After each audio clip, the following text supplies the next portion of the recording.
The courtroom held its breath the moment her fingers touched the phone. A billionaire's daughter, polished, privileged, and drunk on the arrogance that came with inherited wealth, dared to dial 911 from the witness stand itself. Judge Judy didn't flinch, didn't speak. She simply watched with the stillness of a predator who already knew the prey's next move. Everyone in that room understood in that frozen moment, this wasn't a cry for help. This was a challenge wrapped in desperation. This was a girl betting her father's empire against a judge who had dismantled empires before breakfast. And what Judge Judy did next didn't just stop the room cold, it stopped time itself. But before we get into it, tell me, where are you watching from? Drop it in the comments and hit subscribe for more shocking courtroom moments. The echo of that almost dialed 911 call still vibrates through the air. Ava Kensington's hand hovers above the witness stand as though the phone is still there, still burning her palm. And Judge Judy finally moves. The judge lifts her eyes, slow and deliberate, the way a storm decides where it wants to land. The rest of the courtroom stays frozen, suspended in a silence that feels heavy enough to bend the wooden benches. Even the cameras seem unsure whether they should keep rolling. Ava tries to pretend she is calm. But calm does not come with shoulders that stiff or breaths that shallow. She swallows, smoothing the front of her designer blazer as if that could restore a dignity she misplaced the moment she tried to weaponize a 911 operator. Judge Judy's voice breaks the silence like a clean blade. "Miss Kensington," she says, "would you like to explain why you attempted to call emergency services from my witness stand?" The question hangs, unblinking. Ava lifts her chin, the way children of empires do when cornered. "I did not feel safe," she says, each word powdered with entitlement. "The environment here is clearly hostile toward people of my status." A few members of the audience exhale sharp breaths, not laughter, not shock, just disbelief pressed into sound. Ava ignores them, focusing only on the judge as if she can stare herself back into control. Across the room, Mara sits with both hands on a thick folder resting on her lap. She has not spoken yet. She has not even looked at Ava. But something in her stillness feels louder than any outburst could. The folder's edge is worn, as if it has been held too tightly for too long. Judge Judy leans back slightly, studying Ava the way a chess master studies a player who thinks she invented the board. "You felt unsafe," Judy repeats, her tone even. "In a courtroom, with a bailiff 5 feet away, under oath." Ava nods, doubling down. "Yes. I could tell from the moment I walked in that the energy in here was aggressive. Toward me." The judge's eyebrow lifts, barely, but in this courtroom, that movement is an earthquake. "Miss Kensington," she says, "you are not here to be admired. You are here to tell the truth." Ava shifts, her confidence thinning at the edges. The cameras zoom in. The lighting catches the tremble beginning at the corner of her mouth. She presses her lips together, trying to seal it away. Judge Judy finally gestures toward Ava's phone sitting on the clerk's desk. "Place the device there," she instructs. "Now." Ava does not move. The courtroom tightens, the silence turning sharp. Mara looks up for the first time, not at Ava, but at Judy, as if she knew this moment was coming. Ava's breath catches, her fingers curl into her palm. Judge Judy repeats, more quietly this time, "Miss Kensington, the phone. Now." And still, Ava refuses. The bailiff takes one step toward her, and Ava whispers, "Touch it and you'll regret it." Ava tries to smile, but it wavers, the kind of smile people wear when they cannot tell whether they are still in control or already drowning. The courtroom feels smaller now, tighter around her edges, and the bailiff has not even touched the phone yet. The bailiff pauses mid-step, waiting for Judge Judy's signal. Ava's warning, soft, hissed, and brittle, hangs in the air like a hairline crack spreading across glass. The audience leans forward, the tension moving across the room in a slow, tidal pull. Judge Judy does not raise her voice.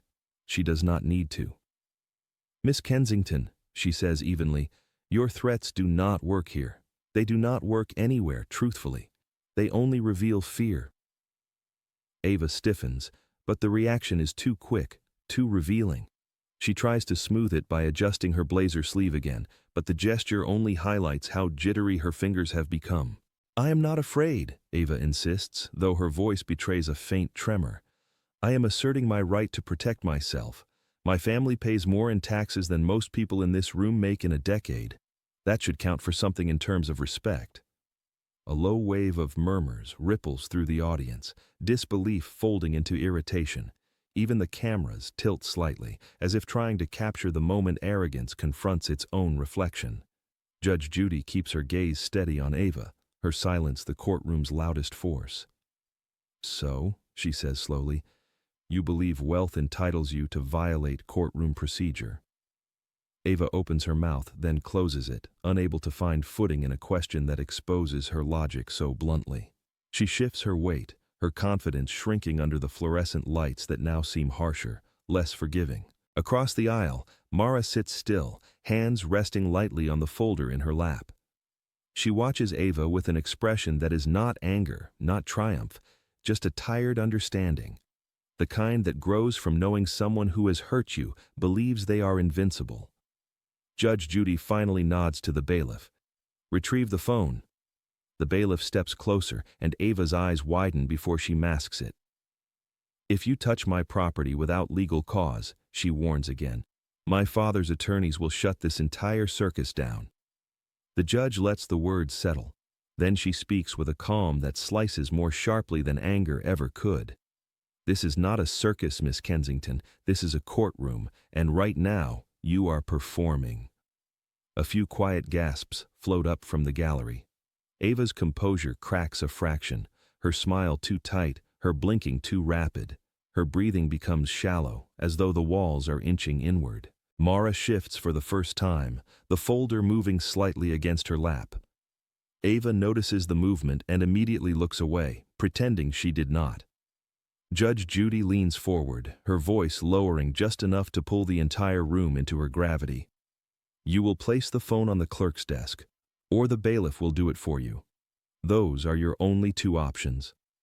Ava's jaw clenches, her hand twitches, her eyes dart toward the phone like it is the last weapon she has left. She does not move. The bailiff reaches out, and Ava whispers with a trembling sort of certainty, "Touch it, and you'll regret it." Her threat lands like a spark in a room drenched in silence. Even the bailiff pauses, not out of fear but out of calculation. Ava Kensington has crossed a line she does not even see. Judge Judy's gaze sharpens, not with anger, but with the unmistakable precision of someone who has dismantled far more sophisticated intimidation attempts. The courtroom seems to inhale all at once, a single slow breath drawn by 50 different people. The bailiff straightens, his hand floating inches above the phone, waiting for Judy's command.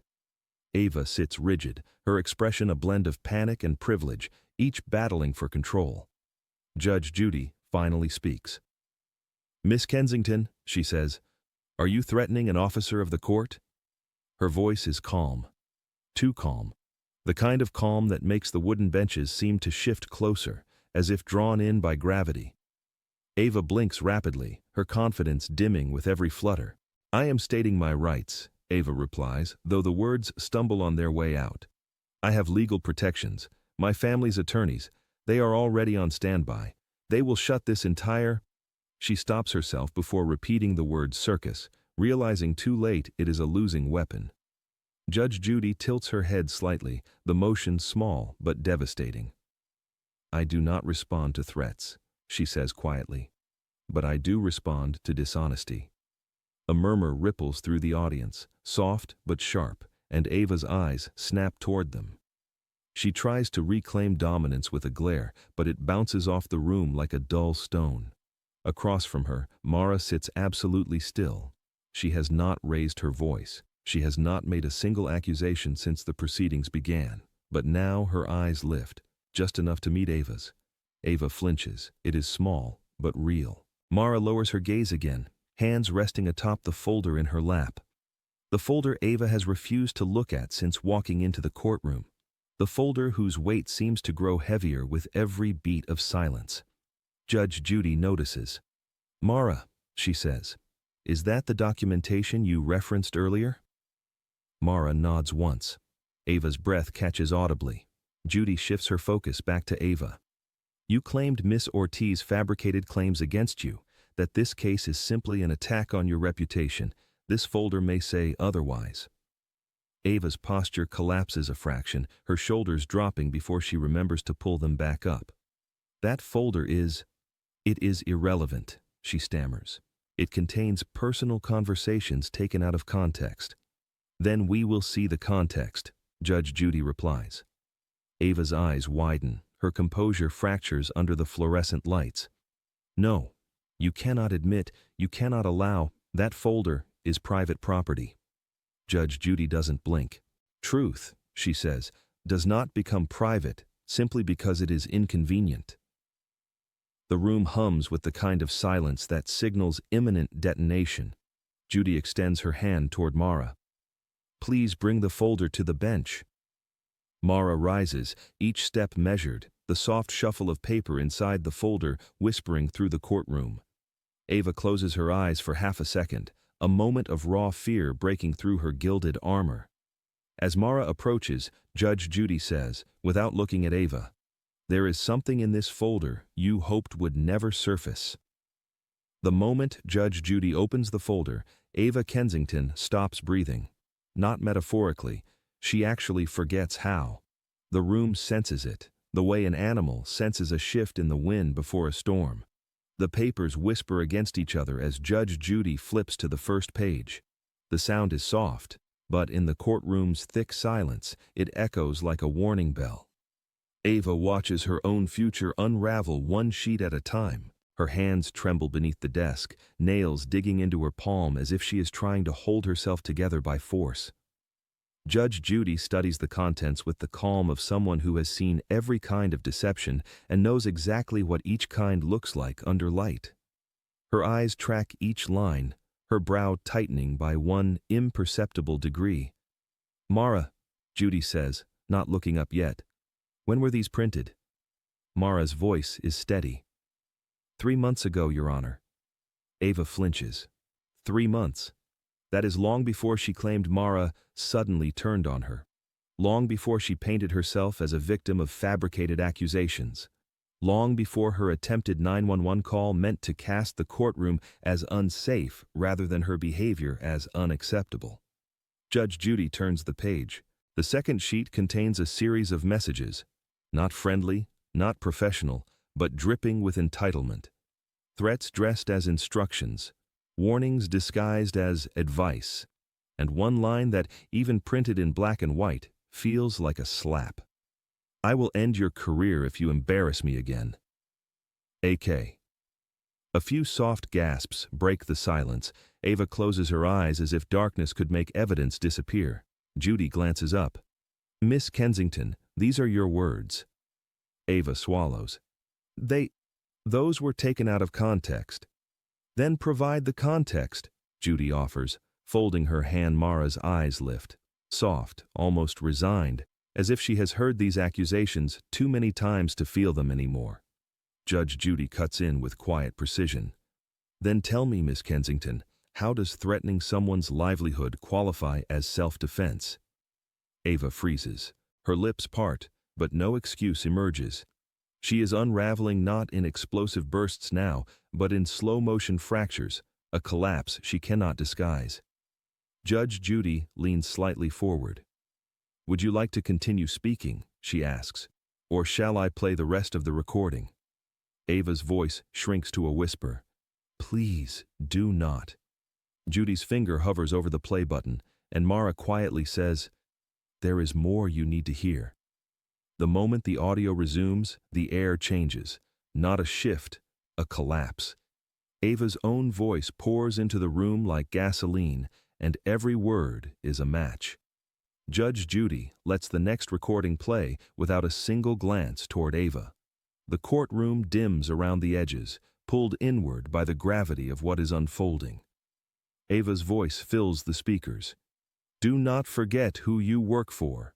If I say jump, you jump. If you embarrass me again, I swear your life will get very, very small. The words hang like smoke, thick and suffocating. Mara closes her eyes for the briefest second, not to hide emotion, but to survive hearing it again. Ava's hands fly to her temples. "Stop it," she whispers. It barely comes out. "Please stop it." But the recording continues. "My father can end you with a phone call. Do not test me."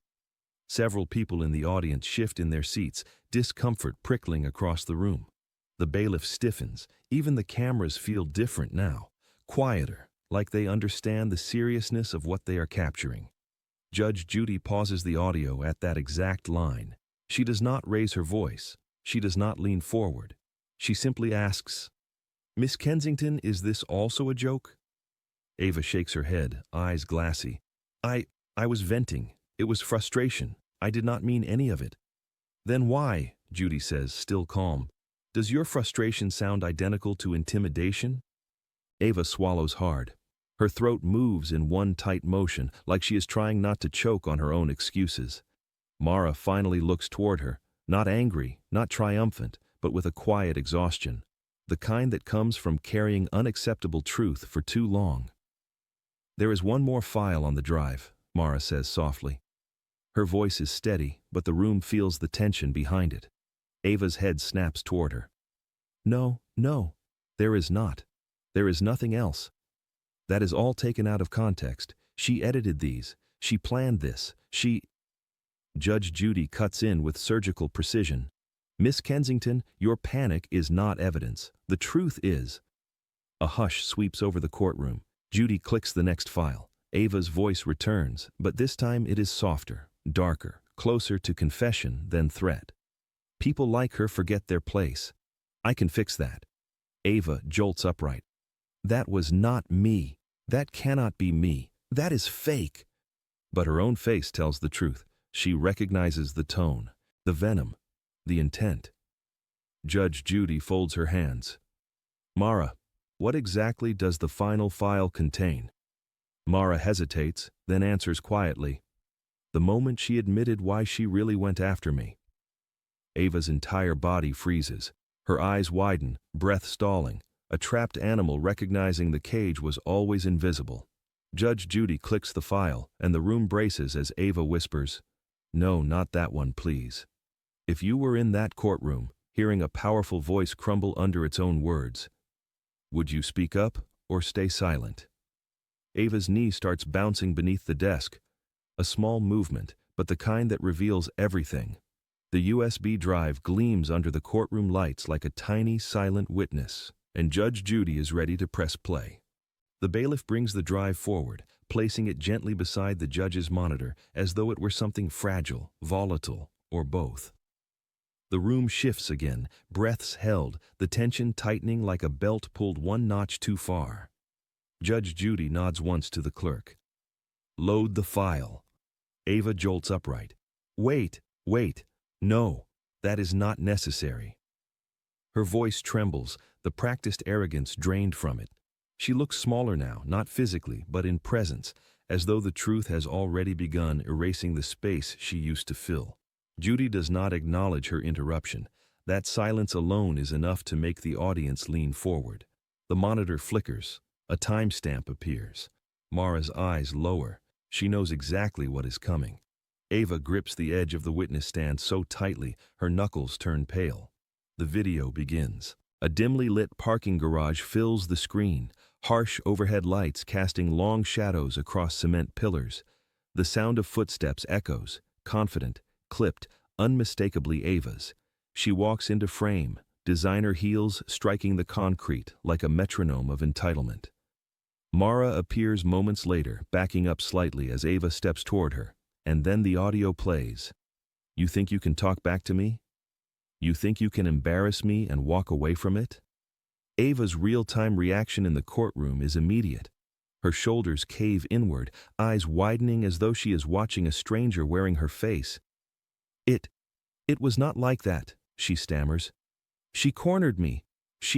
But her voice in the video cuts her off. "If you ever cross me again, I will make sure you never work in this city again. Do you understand?" A collective inhale sweeps the courtroom. Even the cameras seem to zoom closer on their own, hungry for the unraveling truth. Judge Judy pauses the footage on Ava's face, furious, unblinking, illuminated by the parking garage's cold fluorescent light. "Miss Kensington," Judy says calmly, "you testified under oath that you were never alone with Miss Ortiz, that no such statements were ever made." Ava blinks rapidly. I did not remember." "That is not forgetting," Judy replies. "That is lying." Ava's composure splinters. She presses her palms together tightly, as if trying to gather whatever pieces of control she still has left. Mara watches, her face unreadable, not hardened, just tired.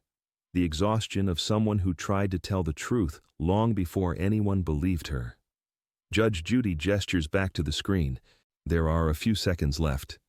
Ava inhales sharply, already shaking her head. The clip resumes. Ava steps closer to Mara in the video, lowering her voice to something cold, intimate, and unmistakably dangerous. "Remember your place, or I will force you back into it." A ripple of shock rolls through the room. Ava's real-time self recoils visibly, as though struck by the ghost of her own cruelty. She cannot deny it. She cannot outrun it. She cannot out-talk it. And she knows it. Judge Judy turns to Ava, voice low and steady. "Miss Kensington, the next part of the video will determine everything." The screen flickers once. Ava Kensington's breath stalls in her throat. Not because she does not remember the moment, but because she does. And for the first time, she understands the danger of a truth she can no longer control. Judge Judy nods to the clerk. "Continue." The final seconds of the footage begin, and the entire courtroom leans toward the screen as if gravity has shifted. The parking garage scene resumes, the camera angle slightly tilted, catching Ava's face in a raw, unfiltered glare. Ava steps even closer to Mara in the recording, close enough that the sound of her breath is captured, sharp and uneven. Then comes the line no one was prepared for. "If that does not work, I know someone who can remind you to stay in line." Mara's face on the video tightens, fear flickering in her eyes, fast and real. The courtroom reacts instantly. A sudden collective murmur, a gasp from the back row. The bailiff's posture stiffens, even the judge's usually unshakable expression darkens by a shade. Ava's real-time self slumps back as though the air has been knocked out of her. That is not what it sounds like," she stammers, voice barely holding itself together. "It was a figure of speech. I did not mean—" Judge Judy cuts in, tone measured but edged with steel. "Miss Kensington, when someone says they know someone who can enforce compliance, it is not a figure of speech. It is a threat, and a dangerous one." Ava shakes her head violently. "No, that person never— I did not actually— it was nothing. I was emotional." Mara's gaze lifts, steady and devastatingly quiet. "He approached me in the parking lot 2 days later." A cold, electric silence snaps through the room. Ava's eyes widen, horror blooming across her face. No, he did not. He would not. I never asked him to." "You told me not to embarrass you again," Mara replies. "Then he showed up." Judge Judy turns back to Ava, her tone colder now, carved with truth. "So you were not afraid today because this courtroom was hostile. You were afraid the evidence would reveal you orchestrated intimidation." Ava's breathing falls apart, rapid, shallow, a frantic rhythm of denial and dawning realization. "This cannot— I did not send anyone," she cries. "I did not tell him to do anything." "But he did," Mara says softly. "And he mentioned your name." The audience erupts again, not loud, but horrified, the kind of sound that feels like a verdict forming before the judge speaks. Ava presses both hands to her mouth, shaking. It is no longer performance. It is collapse. Judge Judy's voice slices through the noise, steady, controlled, undeniable. "Miss Kensington, whether you commanded it or merely implied it, your words acted as permission." Ava's tears spill, not elegant, not staged. The reality of what she has unleashed is finally clawing its way to the surface. The video does not just show threats. It shows Ava admitting she has someone who enforces them. Judge Judy leans forward, eyes narrowing. "Miss Kensington, What exactly did you think would happen after you made that threat? Ava opens her mouth to deny everything, but nothing comes out. Not a sound, not a breath, not even a lie. Her world tilts, and everyone in the courtroom feels the shift. Judge Judy's question hangs in the air. What exactly did you think would happen after you made that threat? It strikes Ava harder than anything she has heard today. Harder than the recordings. Harder than the video. Harder even than seeing herself on screen behaving like someone she barely recognizes. Or perhaps recognizes too well. Her lips move, but her voice refuses to cooperate. The silence around her sharpens, turning into a shape that presses against her ribs. The courtroom lights feel too bright, too hot, revealing every crack she has tried to patch. I did not mean, Ava finally whispers, her voice collapsing mid-sentence. I never thought he would actually do anything. Mara's eyes rise, patient yet wounded. Words have power when they come from someone who believes they are above consequence. Ava looks at her, really looks at her, for the first time since this began. There is no gloating in Mara's expression, no triumph, just a quiet ache, the kind that comes from being harmed and dismissed too many times. Judge Judy interlaces her fingers, elbows resting lightly on the bench. So, your defense, she says carefully, is that you threatened her life and livelihood but trusted the person you referenced not to follow through? Ava's breath hitches. I was angry. I was emotional. I was embarrassed. I said things I should not have said. But you said them, Judy replies, and you said them with intent. Ava shakes her head, tears spilling freely now. Her voice breaks as she tries to rebuild the walls collapsing inside her. You do not understand. People expect me to be perfect. My father, my family, everyone. If I look weak, I lose everything. I cannot lose everything. Judge Judy's gaze narrows, the first hint of compassion flickering beneath her authority. Miss Kensington, weakness is not found in admitting fault. Weakness is found in refusing to. A hush sweeps the courtroom. Even the air seems to soften around that truth.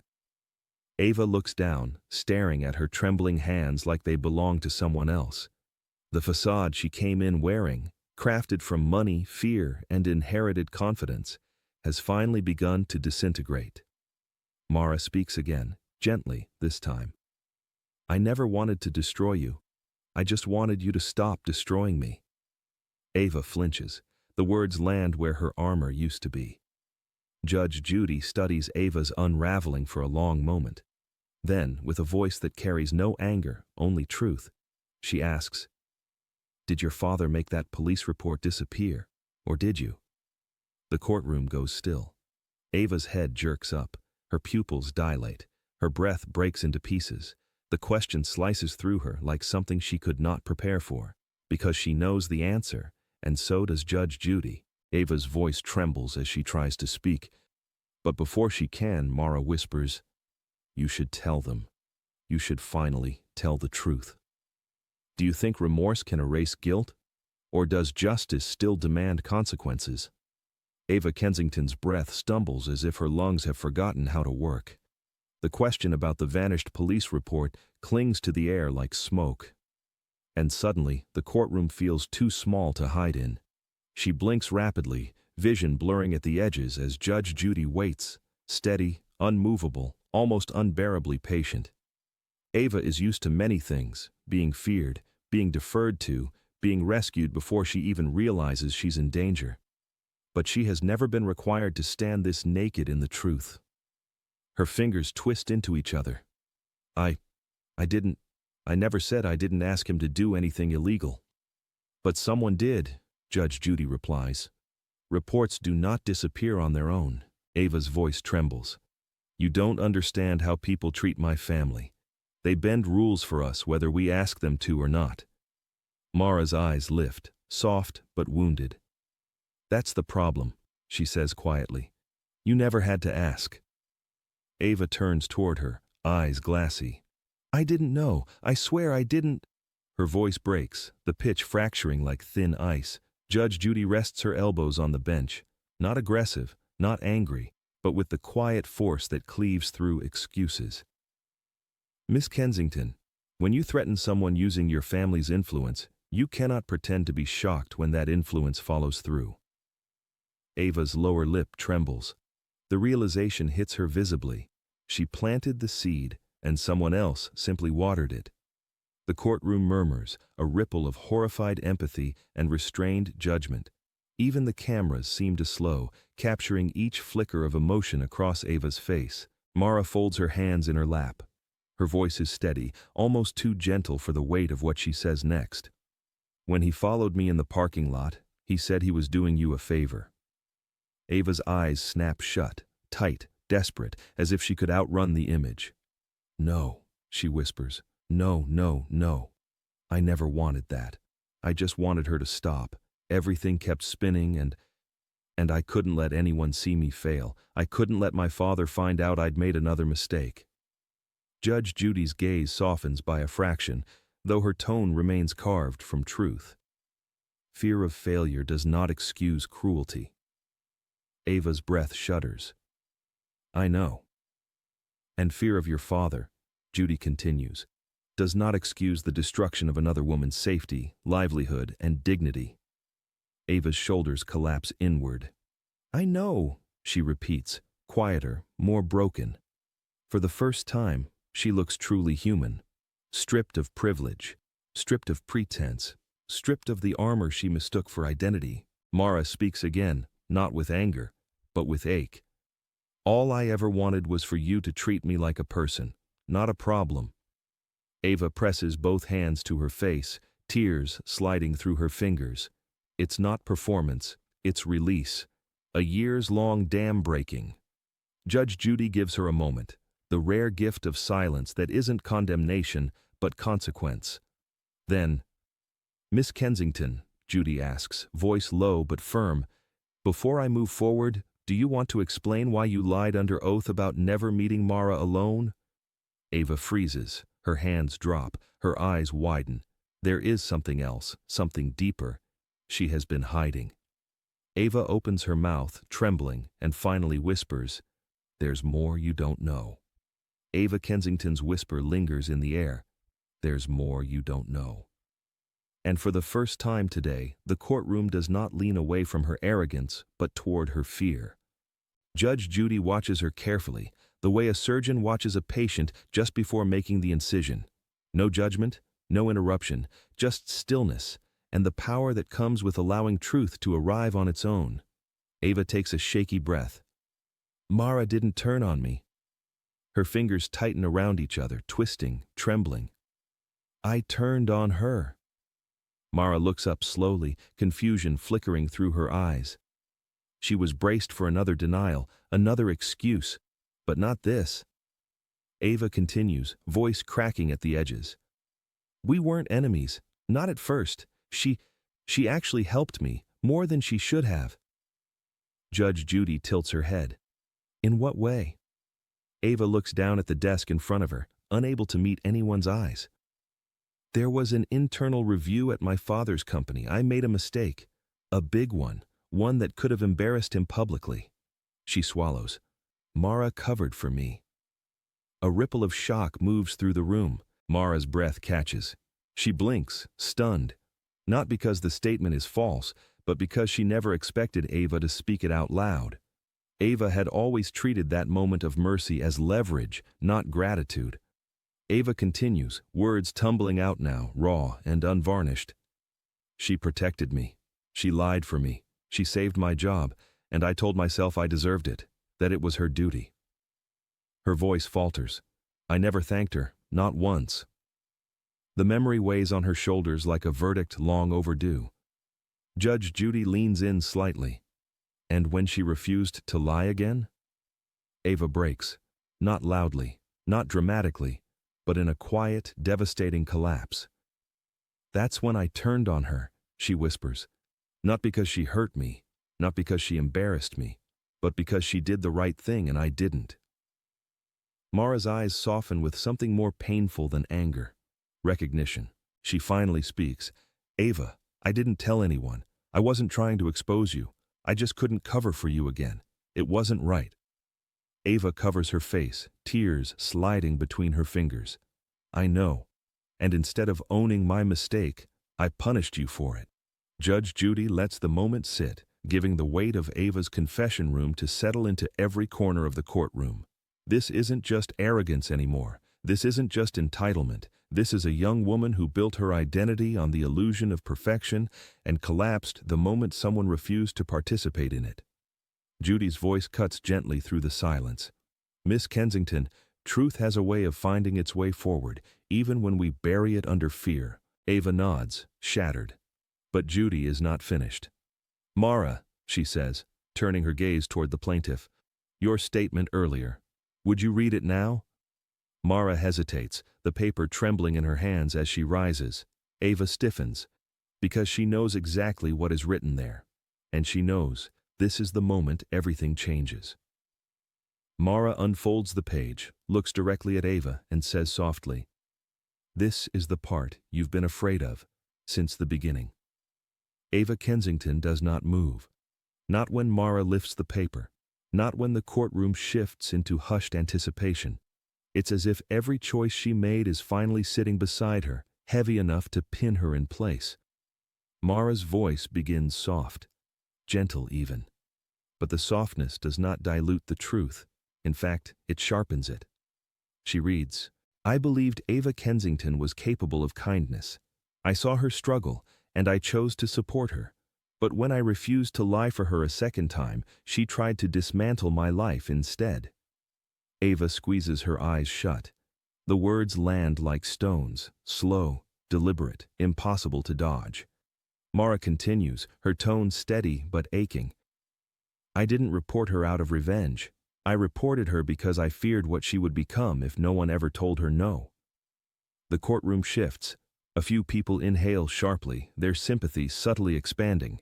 Not toward Ava perhaps, but toward the tragedy of arrogance reinforced for too long. Ava's shoulders fold inward. Each sentence feels like a mirror held too close. Judge Judy listens with stillness, letting the truth settle. Mara reads on. I do not hate her. I pity the version of her that believes power replaces accountability. I pity the girl who thinks fear is respect. And I pity the woman she may become if this behavior continues unchecked. Ava trembles, fingers curled tight against the wood of the stand. Something breaks inside, not loudly, not publicly, but with the quiet devastation of a truth she can no longer outrun. Mara lowers the paper. Silence pours into the room, not tense, not hostile, just heavy, weighted with consequence.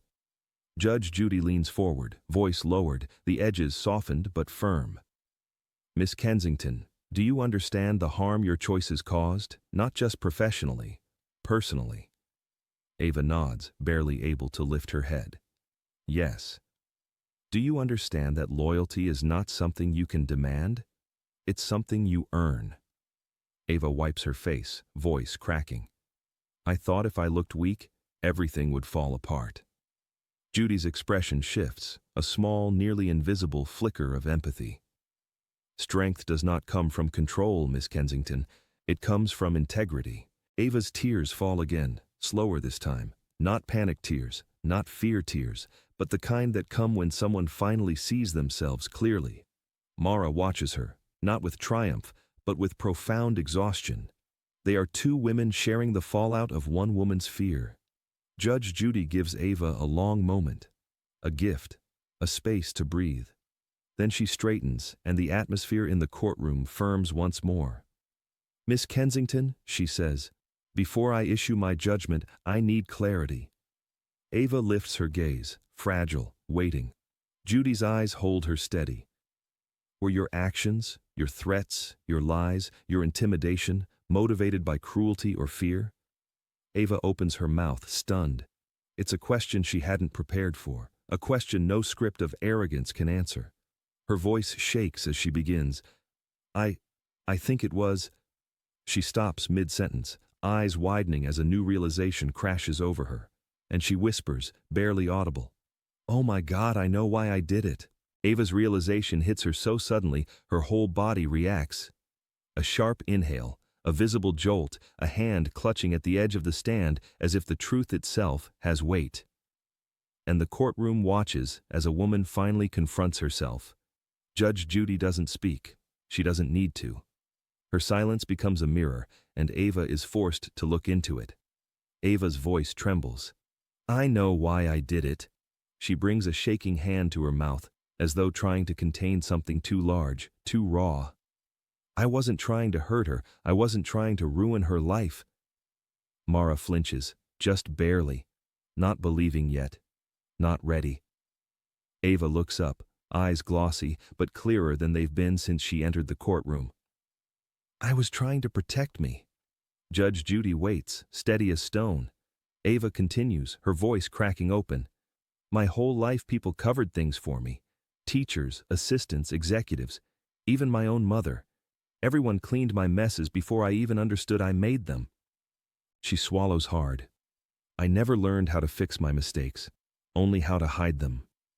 Mara's expression softens, not forgiveness, but understanding of a wound she never knew existed.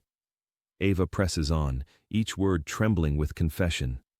When you stopped covering for me, Mara, it wasn't betrayal. She shuts her eyes, tears sliding through her lashes. It felt like exposure. The courtroom holds its breath. I panicked, because if my father found out, if the board found out, if anyone found out, I wouldn't just look weak. Her voice drops into something hollow, frightened. I would finally be responsible. Judge Judy nods once, slow and deliberate. Fear of accountability often breeds cruelty, Miss Kensington. It does not excuse it. Ava nods, accepting the sting. No, it doesn't. She shifts, forcing herself to look at Mara directly. I resented you because you were strong in the way I pretend to be. You told the truth, you held your boundaries, and she shakes her head, breath shuddering. I only know how to threaten people into compliance. That's all I've ever been taught. Mara's posture changes, the slightest collapse of tension in her shoulders. Not forgiving yet, but hearing. Ava wipes her cheeks with trembling fingers. I'm sorry, she whispers. Not the kind of sorry that tries to save face, the kind that comes from finally seeing the damage I did. Judge Judy's eyes soften by a fraction, just enough to acknowledge that something real has shifted. But her tone remains firm. Truth arrives, Miss Kensington, whether we welcome it or not. Today it arrived without permission. Ava nods slowly, accepting the sentence beneath the sentence. The courtroom feels different now, still tense, still heavy, but filled with the fragile possibility of something Ava has never allowed herself before: growth through consequence. Judge Judy folds her hands. Thank you for your honesty, but we are not finished. Ava stiffens, the moment of emotional clarity giving way to fresh fear. Judge Judy continues. Your confession does not absolve the harm. It only reveals the foundation of it. Ava's breathing picks up again. Judy leans forward, voice low. Before I issue judgment, you need to hear what accountability truly looks like. The courtroom is silent, not with fear, not with tension, but with the unmistakable gravity of a moment when truth has already done its work, and only judgment remains. Judge Judy sits straighter, her presence settling like a final stone in the foundation of this unraveling. Ava Kensington wipes her cheeks, but the tears keep coming, slow now, steady, no longer born from panic, but from recognition. Miss Kensington, Judy begins, her voice the calm before a necessary storm. Accountability is not punishment, it is growth, but growth often requires consequence. Ava nods, though her hands tremble. She no longer argues, she no longer postures. Something in her has folded into a quiet acceptance, fragile, unfamiliar, real. Judge Judy gestures toward the evidence scattered across the desk. Over the course of this hearing, we have witnessed the harm you inflicted, not just through your actions, but through your fear, your entitlement, and your misuse of inherited power. Ava bows her head, as if each word is a weight she must absorb. Mara sits still, watching, not vindictive, not gloating, but weary. A woman who has carried a wound for too long and finally sees it recognized. Judy continues, voice steady. You sabotaged her career. You weaponized your influence. You tried to intimidate her, and when your first tactic failed, you attempted to call 911 from the witness stand to paint yourself as the victim. A ripple moves through the gallery, the memory of Ava's earlier arrogance feeling like it belongs to a different person entirely. Ava's voice breaks. I know, I'm so ashamed. Judy does not soften. Shame is a beginning, not an ending. A hush settles in. Ava lifts her gaze, eyes swollen and raw, desperately searching for something, maybe hope, maybe absolution, maybe the chance to become someone she isn't yet, but could be. Judge Judy studies her with the kind of stern compassion that pierces deeper than anger. Miss Kensington, arrogance is often a shield for fear, but shields become weapons when used against others. Ava nods, one shaky, decisive nod. I understand. No, Judy says, leaning forward. You are beginning to. Mara's eyes glisten. She presses a hand to her chest, the ache finally loosening. Judy turns to Mara. You deserved safety, dignity, and honesty. You received none of those from Miss Kensington. What you endured was not petty workplace conflict, it was targeted harassment from someone afraid of being seen as imperfect. Ava flinches but does not argue. Judy straightens again, her gavel resting gently in her hand. I am prepared to issue judgment, but before I do, Miss Kensington. Ava freezes. Judy's voice lowers into something quiet, almost intimate in its seriousness. You need to understand the true cost of arrogance. Ava's breath catches. What is it? She whispers, terrified of the answer. Judy holds her gaze, unblinking. The cost is always paid, and it is always paid by someone, either the person you harm or eventually, painfully, yourself. Ava feels the words cut through her. She nods again, slow, trembling, honest. Judge Judy lifts the gavel, eyes fixed on Ava. Miss Kensington, it is time for your consequence. Before the final verdict, tell me, can someone like Ava truly change, or do they only change when the world finally says enough? Judge Judy's gavel hovers in the air, not raised, not yet descending, just suspended, like the breath of an entire room waiting for truth to land. Ava Kensington sits motionless, shoulders rounded, eyes swollen but clear, not defiant, not desperate, just present. For the first time, she isn't hiding behind a name, a father, or a wall of entitlement. She is simply Ava, young, flawed, terrified, and finally willing to see herself honestly. Judge Judy lowers the gavel, not to strike, but to rest it gently against the bench. Miss Kensington, she begins, her voice controlled and quiet. Justice does not need to shout to be heard. It does not need to humiliate or destroy. It simply reveals what is true and demands accountability. Ava's throat tightens. She nods once, the gesture small but sincere. Judy continues. You weaponized your influence. You misused fear. You created harm and allowed it to spread, unchecked, because you believed consequence belonged to other people. Her eyes soften slightly. But consequence belongs to everyone. Ava wipes a tear that falls without urgency. I understand, she whispers. Mara watches her carefully. No triumph, no bitterness, just a quiet dignity reclaimed. Judge Judy turns to Mara. You sought recognition, not revenge, and you have earned far more than that today. This court acknowledges the harm done to you, the fear you were forced to carry, and the resilience you showed despite it. Mara's eyes fill with relief. Not joy, relief. A weight finally loosening. Judy returns her gaze to Ava. As for you, Miss Kensington, the financial damages are only the beginning. I am instructing that this case be referred for further review by appropriate authorities. You will attend corrective counseling, and any future attempt to use your influence to intimidate others will have consequences far more severe than what you face today. Ava nods, tears falling freely now. I accept that. Judge Judy studies her, truly studies her, for a moment longer.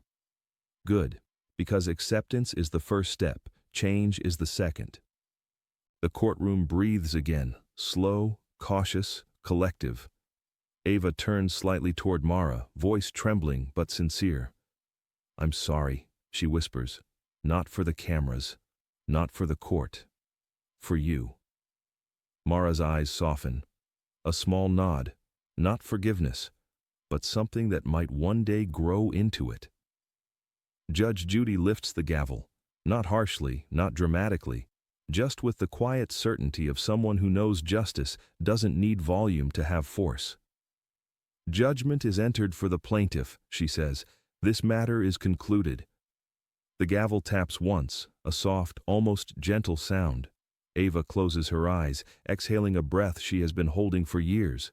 Mara closes hers too, not in pain, in peace. The cameras zoom out, catching the final tableau. Two women bound not by conflict now, but by the truth that remade them both in different ways. And as the courtroom begins to stir, one truth lingers in the air, a quiet final echo.